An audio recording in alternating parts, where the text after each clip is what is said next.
IPL 2026ಗೆ ಎಲ್ಲ ಟೀಮ್ಗಳು ಕೂಡ ಒಬ್ಬೊಬ್ಬ ಪ್ಲೇಯರ್ನ ಟಾರ್ಗೆಟ್ನ ಮಾಡ್ತಾ ಇದ್ದಾರೆ. ಸೊ ಎಲ್ಲರೂ ಕೂಡ ಬೆಂಕಿ ಪ್ಲೇಯರ್ಸ್ ಯಾರ್ಯಾರೆಲ್ಲ ಇರ್ತಾರೆ ಈ ಒಂದು ಟಾರ್ಗೆಟ್ ಪ್ಲೇಯರ್ ಲೀಸ್ಟಲ್ಲಿ ಅಂತ ತಿಳಿಸ್ಕೊಡ್ತೀನಿ. ಬಟ್ ನಮ್ಮ RCB ಟೀಮ್ ಅವರು ಒಂದು ಪ್ಲೇಯರ್ಗೆ ಟಾರ್ಗೆಟ್ನ ಮಾಡ್ತಾ ಇದ್ದಾರಲ್ಲ, ಇದಂತೂ ಬೆಂಕಿ. ಬಿಕಾಸ್ ಈ ಪ್ಲೇಯರ್ ಅಂತೂ ನೆಕ್ಸ್ಟ್ ಲೆವೆಲ್ ಪ್ಲೇಯರ್ ಮಗ. ಲಾಸ್ಟ್ ಟೈಮ್ ಕೂಡ IPLನ ಆಡಿದ್ರು, ಬಟ್ ಇವ್ರಿಗೆ ಜಾಸ್ತಿ ಮ್ಯಾಚಸ್ ಸಿಗಲಿಲ್ಲ. ಬಟ್ ಇವರು ಆಸ್ಟ್ರೇಲಿಯಾ ಪ್ಲೇಯರು. ನಮ್ಮ RCB ಅವ್ರಿಗೆ ಅದೇನೋ ಗೊತ್ತಿಲ್ಲ, ಆಸ್ಟ್ರೇಲಿಯಾ ಪ್ಲೇಯರ್ಸ್ ಮೇಲೆ ಸಖತ್ತಾಗೆ ಬಾಂಡಿಂಗ್ ಹೋಗ್ಬಿಟ್ಟಿದೆ. ಬಿಕಾಸ್ ನಿಮ್ಗೆ ಗೊತ್ತು ಯಾವ ಥರ ಮೈಂಡ್ ಸೆಟ್ ಇರುತ್ತೆ ಆಸ್ಟ್ರೇಲಿಯಾ ಪ್ಲೇಯರ್ಸ್ ಅಂತ. ಸೊ ಎಲ್ಲ ಟೀಮ್ಗಳದ್ದು ಕೂಡ ಇಲ್ಲಿ ನೋಡ್ತಾ ಇದ್ದಾರೆ. ಇವಾಗ ರಾಜಸ್ಥಾನ್ ರಾಯಲ್ಸ್ ಅವರು ಕೇಲಿ ಜೆಮಿಸನ್ ಅವ್ರನ್ನ ಟಾರ್ಗೆಟ್ ಮಾಡ್ತಾವ್ರಂತೆ. ಬಿಕಾಸ್ ಇವರು ಸಖತ್ ಬೌಲರ್ ಮಗ. ಲಾಸ್ಟ್ ಸೀಸನ್ ಚೆನ್ನಾಗಿ ಹಾಕಿದ್ರು. ಆ್ಯಕ್ಚುಲಿ ಪಂಜಾಬ್ ಕಡಿದ್ರು ಅಂತ ಅನಿಸುತ್ತೆ. ನೆಕ್ಸ್ಟು ಪ್ಲೇಯರು ಟಾರ್ಗೆಟ್ ಮಾಡ್ತಾ ಇರೋದು GT ಅವರು, ಗುಜರಾತ್ ಟೈಟನ್ಸ್ ಅವರು ಮ್ಯಾಥ್ ಎಂಡ್ರಿಗೆ ಟಾರ್ಗೆಟ್ನ ಮಾಡ್ತಾರೆ. ಇವರು ನ್ಯೂಜಿಲ್ಯಾಂಡ್ ಪ್ಲೇಯರ್ ಕೂಡ. ಇವರಂತೂ ಬೌಲಿಂಗ್ ಬೆಂಕಿ ಥರ ಆಗ್ತಾರೆ, ಇವ್ರನ್ನ ಟಾರ್ಗೆಟ್ ಮಾಡ್ತಾವ್ರಂತೆ. ಮತ್ತು ಮೂರನೇ ಟೀಮು LSG ಮಗ ವಿಲ್ ಹೊರೂಕಿ ಅವ್ರನ್ನ ಟಾರ್ಗೆಟ್ನ ಮಾಡ್ತಾವ್ರಂತೆ. ಇವರು ಕೂಡ ನ್ಯೂಜಿಲ್ಯಾಂಡ್ ಪ್ಲೇಯರು, ಸಕ್ಕತ್ತಾಗಿ ಆಗ್ತಾರೆ ಬೌಲಿಂಗ್. ಆ್ಯಕ್ಚುಲಿ ಇವರು ಬೌಲರು.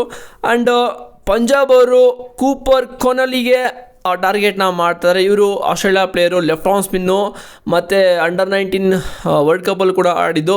ಮತ್ತು ನಮ್ಮ ಇಂಡಿಯಾ ಮೇಲೆ T20 ನಡೀತಲ್ಲ, ಅದರಲ್ಲಿ T20 ODIಯಲ್ಲಿ ಆಡಿದ್ರಲ್ಲ. ಸೊ ಸಕ್ಕತ್ತಾಗಿ ಆಗ್ತಾರೆ ಲೆಫ್ಟ್ ಆರ್ಮ್ ಸ್ಪಿನ್ ಮಗ. ಒಳ್ಳೆ ಟಾರ್ಗೆಟ್ನ ಮಾಡ್ಕೊಂಡಿದ್ದಾರೆ ಪಂಜಾಬ್ ಅವರು. 5ನೇ ಟೀಮು SRH ಜೇಸನ್ ಹೋಲ್ಡರ್ನ ಟಾರ್ಗೆಟ್ನ ಮಾಡ್ತಾ ಇದ್ದಾರೆ. ಬಿಕಾಸ್ ಪಕ್ಕ ಆಲ್ರೌಂಡರ್ ಮಗ ಇವರು. ಒಳ್ಳೊಳ್ಳೆ ಬಿಗ್ ಶಾಟ್ನು ಕೂಡ ಹೊಡಿತಾರೆ, ಸಕ್ಕತ್ತಾಗಿ ಬೌಲಿಂಗ್ ಕೂಡ ಆಗ್ತಾರೆ. ದೆನ್ 6ನೇ ಟೀಮು ನಮ್ಮ RCB ಅವರು ಮ್ಯಾಥ್ಯೂ ಶಾಟ್ ಮಗ. ಇವರೇ ನಾನು ಹೇಳಿದ್ದು. ಇವರು ಆಫ್ ಸ್ಪಿನ್ನು ಮತ್ತು ಮಿಡಲ್ ಆರ್ಡರ್ ಬ್ಯಾಟ್ಸ್ಮ್ಯಾನು. ಸೀರಿಯಸ್ ಆಗಿ ಸಕ್ಕತ್ತಾಗಿ ಹೊಡಿತಾರೆ ಮಗ. ಇವ್ರನ್ನ RCB ಅವರು ಹೆಂಗಾರು ಮಾಡಿ ಎತ್ತಾಕೊಂಡು ಬರಬೇಕು. ಆಸ್ಟ್ರೇಲಿಯಾ ಪ್ಲೇಯರು, ಇವ್ರ ಮೈಂಡ್ ಸೆಟ್ ಸಕ್ಕತ್ತಾಗಿರುತ್ತೆ, ಗುದ್ದಾಡೋ ಪ್ಲೇಯರ್ ಇವರು. ಮತ್ತು 7ನೇ ಟೀಮ್ ಅಲ್ವಾ ಇದು. 7ನೇ ಟೀಮು DC ಅವರು, ಬೆನ್ ಡಕೆಟು. ನಿಮ್ಗೆ ಗೊತ್ತು ಇಂಗ್ಲೆಂಡ್ ಪ್ಲೇಯರು. ಎಂಥ ಟೆಸ್ಟ್ ಯಾವುದೇ ಫಾರ್ಮ್ಯಾಟಲ್ಲಾಗಲಿ ಫಸ್ಟು ಬಾಲಿಂದನೇ ಹೊಡಿತಾರೆ ಮಗ. ಎಂಥ ಗುಡ್ ಲೆಂತ್ ಬಾಲ್ ಆದರೂ ಹಾಕು, ನೀ ಎಂಥ ಸ್ವಿಂಗ್ ಆದರೂ ಮಾಡ್ಕೋ, ಫಸ್ಟು ಬಾಲಿಂದನೇ ರೆಡಿ ಇರ್ತಾರೆ, ಫಸ್ಟ್ ಬಾಲಿಂದನೇ ಹೊಡಿತಾರೆ. ಒಳ್ಳೆ ಟಾರ್ಗೆಟ್ನ ಮಾಡಿದ್ದಾರೆ. ಮತ್ತು ಮುಂಬೈ ಇಂಡಿಯನ್ಸ್ ಅವರು ಇಶಾನ್ ಕಿಶನ್ಗೆ ಟಾರ್ಗೆಟ್ನ ಮಾಡ್ತಾವ್ರಂತೆ. ಇಶಾನ್ ಕಿಶನ್ ಆ್ಯಕ್ಚುಲಿ ಇವಾಗ ಡೊಮೆಸ್ಟಿಕಲ್ಲಿ ಒಳ್ಳೆ ಫಾರ್ಮಲ್ಲೇ ಇದ್ದಾರೆ. ಸೊ ಅವರು ಬಿಟ್ಟಾದ್ಮೇಲೆ ಬೇರೆ ಟೀಮ್ಗೆ ಹೋದರು. ಸೊ SRH ತಗೊಂಡು SRH ಅಲ್ಲೂ ಕೂಡ ಒಂದೇ 100 ಹೊಡೆದಿದ್ದು. ಅದಾದಮೇಲೆ ಮತ್ತೆ ಪರ್ಫಾರ್ಮೆನ್ಸ್ ಬಂದಿಲ್ಲ. ಏನೋ ಟಾರ್ಗೆಟ್ನ ಮಾಡ್ತಾರೆ, ನೋಡೋದು ಏನಾಗುತ್ತೆ ಅಂತ. ಮತ್ತು 9ನೇ ಟೀಮು KKR ಸಂಜು ಸ್ಯಾಮ್ಸನ್ ಮತ್ತು KL ರಾಹುಲ್ನ ಇವರು ಟಾರ್ಗೆಟ್ನ ಮಾಡ್ತಾರಂತೆ. ಬಟ್ ಇದು ಕಷ್ಟ ಇದೆ. ಯಾಕಂತ ಹೇಳಿದ್ರೆ KL ರಾಹುಲ್ ಬಗ್ಗೆ ರೀಸೆಂಟಾಗಿ ನ್ಯೂಸ್ ಎಲ್ಲ ಬರ್ತಾ ಇರೋದು ನೋಡಿದ್ರೆ KL ರಾಹುಲ್ ಅವರು ಇಂಟ್ರೆಸ್ಟ್ ತೋರಿಸ್ತಲ್ವಂತೆ KKRಗೆ ಹೋಗೋಕ್ಕೆ.